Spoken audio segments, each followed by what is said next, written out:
Breaking news आया असां share कयूं पिया। हैदराबाद में महरान यूनिवर्सिटी इंतज़ामिया अदालती हुक्म तहत रजिस्ट्रार समेत 14 प्रोफेसर्स के इंतज़ामी उहदनि तां हटाए छॾियो। ब्रेकिंग न्यूज़ तव्हां सां शेयर कयूं पिया।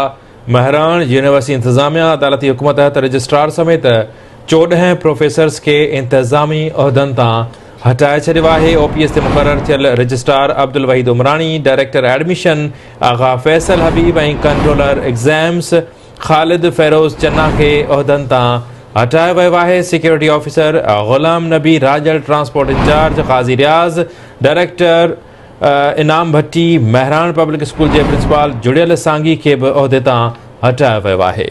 इन हवाले सां तफ़सील मालूम कंदासीं। हैदराबाद मां आवाज़ न्यूज़ जो सीनियर रिपोर्टर इरफान बुघियो असां सां लाइन ते मौजूद आहे। इरफान, कहिड़ा तफ़सील आहिनि, आगाह कजो।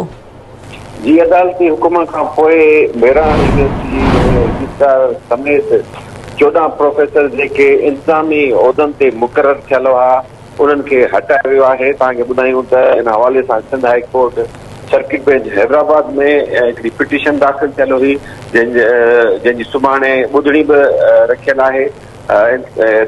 महरान यूनिवर्सिटी में रजिस्ट्रार समेत जेके 14 प्रोफेसर्स जिन वटि OPS तहत इंतज़ामी उहिदा हुआ उन्हनि खां इज़ाफ़ी उहिदा वापसि वरिता विया ऐं खेनि उहिदनि तां हटायो वियो आहे। तव्हांखे ॿुधायूं त रजिस्ट्रार ऐं 14 प्रोफेसर मुख़्तलिफ़ इंतज़ामी